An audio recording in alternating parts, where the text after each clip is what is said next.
오늘 사도행전 강의 17번째 시간입니다. 사도행전 5장 11절부터 26절까지의 말씀을 가지고 위기 속에 함께 하시는 하나님이라고 하는 제목으로 말씀 나눕니다. 지난 시간에는 아름답게 성장해 가고 있는 초대교회를 사탄이 파괴하려고 하는 그러한 계략들을 살펴보았습니다. 초대교회에서 가장 잘하고 있는 일에 사탄이 침투하는 것입니다. 교회들마다 시험에 듭니다. 어떠한 일들을 가지고 시험에 들까요? 교회가 잘하는 일들을 가지고 시험에 들게 되는 경우가 많습니다. 사탄도 알거든요. 이 교회가 무엇이 강하다라고 하는 것을 압니다. 예를 들면 어떤 교회는 서로 친교하고 교제하는 것이 강하면 사탄은 그 시간에 간섭합니다. 친교하고 교제하면서 오고 가는 말들 가운데 사람들이 집에 가서 그 사람이 그때 왜 나한테 그런 말을 했지? 라고 생각하게 만든다거나 아니면 말들의 실수를 가지고 공동체를 깨는 경우도 있습니다. 그 사람의 그저 본질적인 것만 생각하면 되는데 말 토시 하나를 가지고 묵상해버리면 문제가 생긴다는 말입니다. 어떤 교회는 선교를 잘합니다. 그런데 선교 가서 싸움을 만듭니다. 어떤 교회는 구제를 잘합니다. 지금 초대교회 이 예루살렘 교회는 구제를 잘했죠. 그랬더니 그 구제의 일에서 서로 문제를 만드는 것입니다. 아나니아와 삽비라가 물건을 그 땅을 팔았는데 그 일부를 숨기는 것입니다. 사탄이 그들 마음속에 있습니다. 그래서 교회를 죄로 어둡게 만들고 죄악이 교회 안에 들어오도록 하는 것이죠.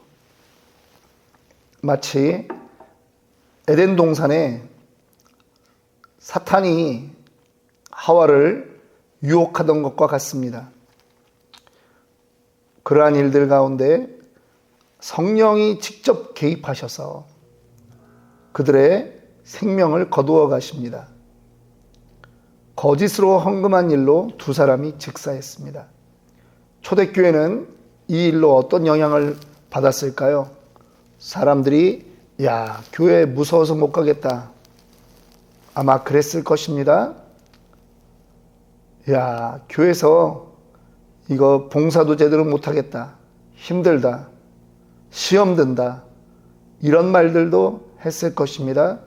그런데 초대교회 예루살렘 교회에서 일어났던 그 일은 그저 사람들의 생각처럼 그렇게 되지 않았습니다. 11절 말씀 봅니다. 온 교회와 이 일을 듣는 사람들이 다 크게 두려워하니라. 그들이 하나님을 더욱더 경외하는 일들이 생기게 된 것입니다. 두려워했다라고 하는 것은요, 불안과 공포로부터 오는 감정, 우리는 그 정도로만 생각합니다. 그런데 여기서 두려워했다라고 하는 말은 하나님을 경외하는 마음을 말합니다. 두 사람의 죽음을 계기로 그들은 더욱더 하나님을 경외하게 되었습니다. 또 12절에 보니까 사도들의 손을 통하여 민간에 표적과 기사가 많이 나타나매 믿는 사람이 다 마음을 같이하여 솔로몬 행각에 모이고, 아나니아와 삽비라의 죽음을 계기로 더 많은 표적과 기사가 나타났습니다. 능력은 거룩에 비례합니다. 초대교회 성도들은 거룩을 추구했습니다. 하나님의 그 임재 앞에 살기를 작정했습니다. 그들 안에 능력이 일어나는 것입니다. 기적이 일어납니다. 사람들도 그것을 다 알 정도였습니다. 이와 같은 기적과 표적은 하나님이 행하시는 일들입니다. 그들은요, 이와 같은 일을 행하면서 두려움이 없어졌습니다.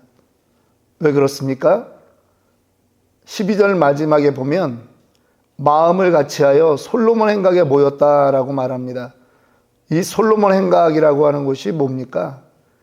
지난번에 베드로와 요한이 성전 미문에서 그 안진뱅이 된 자를 일으키고 그들에게 복음을 전하다가 제사장들과 성전 맡은 자들 그리고 사두개인들에 의해서 붙잡힌 곳이 바로 솔로몬 행각입니다. 그런데 다시 거기에 가서 복음을 전하는 것입니다. 담대해졌다라고 하는 말입니다. 거룩해지면 담대해집니다. 거룩은 그저 우리가 조금 깨끗해진다라는 것이 아니라 거룩은 담대해지는 겁니다. 거룩이 무엇입니까? 예수의 피로 씻김 받는 것입니다. 내가 거룩하니 너희도 거룩하라라고 주님이 말씀하셨는데 그대로 사는 것이 거룩입니다. 그러니까 예수의 그 말씀이 늘 내 안에 있고 예수의 그 피 씻음이 늘 나에게 있어서 내가 늘 회개하고 주님 앞에 당당하게 서니 담대해지는 거죠. 거룩하면 담대합니다. 담대하면 나가서 전할 수 있습니다. 13절 보니까 5장 13절 그 나머지는 감히 그들과 상종하는 사람이 없으나 백성이 칭송하더라. 믿지 않는 사람들이 초대교회 성도들을 보면서 어떻게 여겼다는 말입니까? 자신들과는 다른 자들로 인정하는 것입니다. 그리고 칭찬하는 것입니다. 세상에 살지만 세상 사람들이 그들을 우습게 보지 않았다라고 하는 것이죠. 오늘날 교회가 욕을 먹습니다. 목회자들이 욕을 먹고 성도들이 욕을 먹습니다. 왜 그렇습니까? 세상 사람들보다도 못한 기준을 가지고 삶을 살아가기 때문에 그렇습니다. 우리는 얼마 전에 코로나 그러한 시간들을 지나갔고 아직도 완전히 해제되지는 않았습니다. 그런데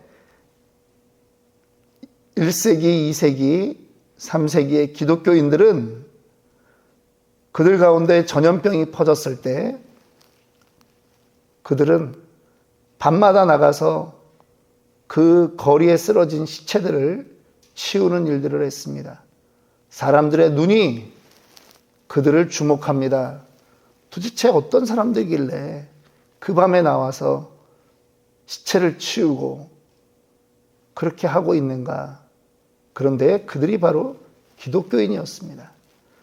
로마 제국의 지도층은 부도덕한 삶을 살고 있는데 기독교인들은 그들과 전혀 다른 삶을 살고 있었기 때문에 백성들이 칭송하는 것입니다.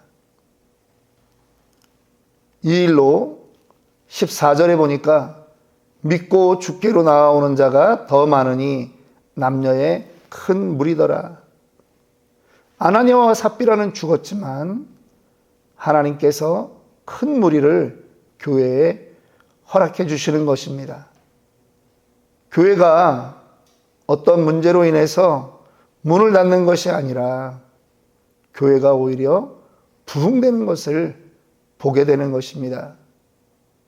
믿고 주께로 나아오는 자가 더 많으니 남녀의 큰 무리더라. 두 사람의 죽음으로 교회가 더 크게 부흥된 것을 보면서 우리가 생각해야 되는 것이 있습니다. 거짓이 없어야 한다는 것입니다.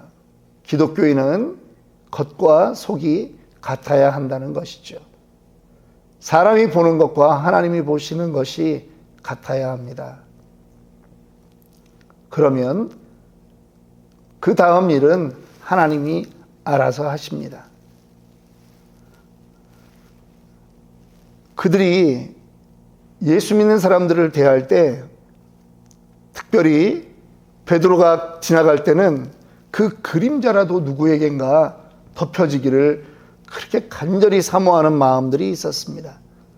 기독교인들을 그들이 존중하고 그들이 기독교인들을 흠모하는 그러한 문화들이 이 예루살렘 교회에서 만들어지고 있는 것입니다. 그런데 17절부터 보면 그것을 좋아하지 않는 세력들이 있습니다. 대제사장들과 사두개인들입니다. 그들이 안 좋은 일에는 하나가 돼서 이 제자들을 잡아서 옥에 가둡니다. 18절 보니까 사도들을 잡아다가 옥에 가두었다라고 말합니다. 복음이 흘러가는 것을 싫어하는 세력들이 분명히 있습니다.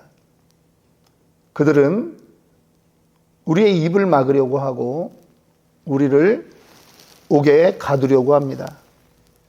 특별히 요즘 시대는 옥에 가두지 않습니다. 그런데 성도들을 교회 안에만 멈춰 있게 하려고 합니다.